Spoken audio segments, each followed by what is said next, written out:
भगौड़ा जाकिर नाइक अपने जहरीले बयानों से विवाद में रहता है। जानबूझकर बार बार ऐसे बयान देता है जिससे कुछ कट्टरपंथी उसे अपना उपदेशक मान लेते हैं।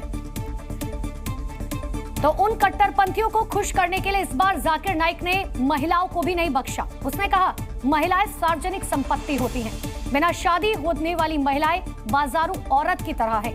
इतना ही नहीं, जाकिर यहां पर भी नहीं रुका। जाकिर ने आगे कहा, अगर लड़की की शादी नहीं हुई तो उसे सार्वजनिक संपत्ति बन जाना चाहिए, नहीं तो महिलाएं शादीशुदा मर्दों से शादी कर लें। भगौड़े ने आगे ये भी कहा, लाखों ऐसी महिलाएं हैं जिन्हें पति नहीं मिल सकते, तो फिर महिलाएं सार्वजनिक संपत्ति बन जाए। महिलाओं को लेकर भद्दी टिप्पणी करने वाले भगौड़े जाकिर नाइक की जुबान जहरीली है, मानसिकता बेहद घिनौनी है और महिलाओं को लेकर सोच बेहद घटिया। जाकिर खुद को इस्लामिक उपदेशक बताता है, लेकिन उसी कौम की औरतों के लिए इसके जहन में नफरत भरी है। जिस सपोले को कुछ कट्टरपंथी अपना उपदेशक मानते हैं, वो जाकिर महिलाओं के लिए सार्वजनिक संपत्ति शब्द का इस्तेमाल कर रहा है और अपनी गंदी मानसिकता की पहचान दे रहा है। हिंदुस्तान से भागकर नए नए ठिकानों पर जहर फैलाने वाला जाकिर हर स्पीच में इस्लाम धर्म का हवाला देता है, खुद को मुसलमानों का रहनुमा बताता है, लेकिन उसी समाज की बेटी, बहू और किसी की पत्नी के लिए अब जहर उगल रहा है। देश की सियासत में भगवान हनुमान का जातिकरण पहले भी कई नेता कर चुके हैं, लेकिन इस बार तो डंके की चोट पर ओपी राजभर ने हनुमान जी को लेकर बहुत बड़ा दावा कर दिया। यूपी के मंत्री ओपी राजभर अपने अजीबोगरीब बयान के लिए ही जाने जाते हैं, सुर्खियों में बने रहते हैं, लेकिन इस बार तो उन्होंने सीधे तौर पर खुद को बजरंगबली का अवतार बता दिया और अपने समाज को खुश करने के लिए राजभर जाति का कनेक्शन हनुमान जी से जोड़ दिया। उन्होंने दावा किया कि हनुमान जी राजभर जाति में पैदा हुए, हनुमान जी राजभर जाति के ही थे। साथ ही कहा, हनुमान जी भी भर वानर थे और राजभर जाति के लोग ताकतवर होते हैं। उन्होंने अहिरावण वध का हवाला भी दिया, यानी ओम प्रकाश राजभर ने अपने पूरे समाज को बजरंगबली से जोड़ दिया है। छोटा छोटा लड़कवा जब आपस में लड़ा तो पुरनिया कह देना, जो दादा हमारे कबायन जाए दई भर बानर हम कहलगी ना काम। हनुमान जी का रहला बानर, भर बानर। बजरंगबली को राजभर समाज से जोड़ने के लिए और भी तर्क दिए, कहानी बताई और अहिरावण वध का हवाला भी दिया। हनुमान जी अगर राम लक्ष्मण जी के पतालपुरी से बाहर निकाल सकल, धरती पे ला सकल, हम लोग भी महाराजा सुहेल देव जी को 22 साल हम पढ़ते पढ़ते निकाल करके महाराजा सुहेल देव जी को धरती पर लाके खड़ा कर। यूपी की सियासत में तर्क वितर्क में ओपी राजभर वैसे भी माहिर माने जाते हैं, लेकिन इस बार वानर और भरवानर वाला कनेक्शन उन्होंने जिस तरह हनुमान जी से जोड़ा है, वो सुर्खियों में है। भगवान हनुमान जी की जाति बताने वाले ओपी राजभर के खिलाफ अब साधु संतों ने मोर्चा खोल दिया है। प्रयागराज के संत राजभर को नसीहत दे रहे हैं। हमारे यहाँ साधु संतों में बोलते हैं, जात न पूछे साधु की, पूछ लीजिए ज्ञान। इसी प्रकार जो है हनुमान जी की कोई जाति नहीं है, ठीक है। हनुमान जी तो जब लंका में गए तो वहाँ जाके जो झंडा गाड़े आए। हनुमान जी तो आप कहेंगे हनुमान जी इस जाति के, हनुमान जी तो चारों युग में हुए हैं ना, चारों युग में है वो, तो यही है। इस पर कोई टिप्पणी नहीं होनी चाहिए। हनुमान जी हैं। राजभर जी नेतागिरी कर रहे हैं, नहीं, इस पर कोई टिप्पणी नहीं होती, जाति बात नहीं हो, ईश्वर की कोई जाति बात नहीं होती। यूपी की सियासत का सुपर संडे आज सन्नाटे में था, लिहाजा अखिलेश यादव ने एक प्रेस कॉन्फ्रेंस कर दी और कुंभ पर सवाल दागकर माहौल को गर्म कर दिया। अखिलेश यादव का सीधा वार सीएम योगी पर था, वो भी मुद्दा बनाया महाकुंभ के निमंत्रण का। कुंभ में निमंत्रण नहीं दिया जाता है, कुंभ में अपने आप लोग आते हैं, आस्था से आते हैं।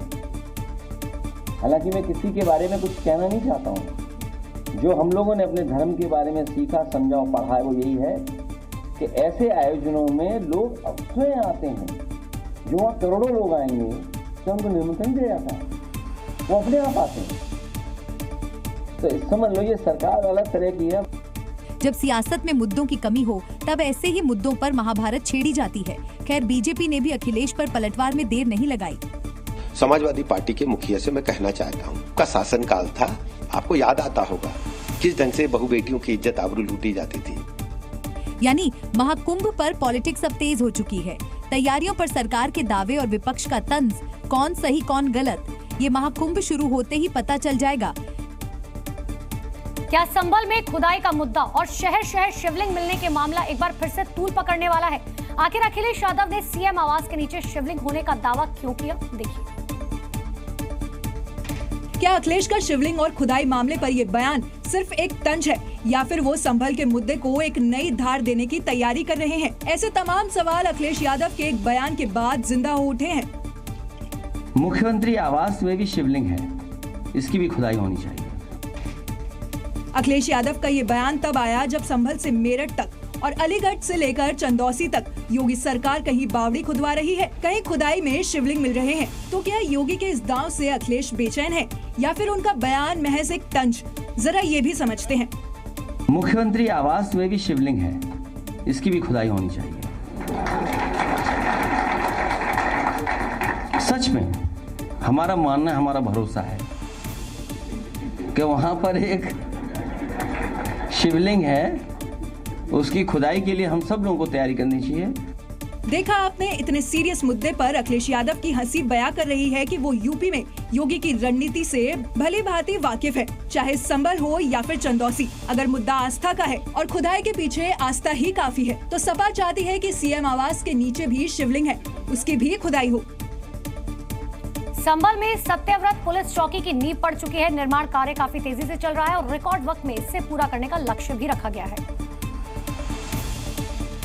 जिसके लिए 10 राजमिस्त्री, 20 से अधिक मजदूरों को लगाया गया है और भारी पुलिस की मौजूदगी में पुलिस चौकी का निर्माण करवाया जा रहा है। कल संभल की शाही जामा मस्जिद के सामने वैदिक मंत्रोच्चार के साथ पुलिस चौकी का भूमि पूजन हुआ, तो आज पिलर भी गड़ चुका है।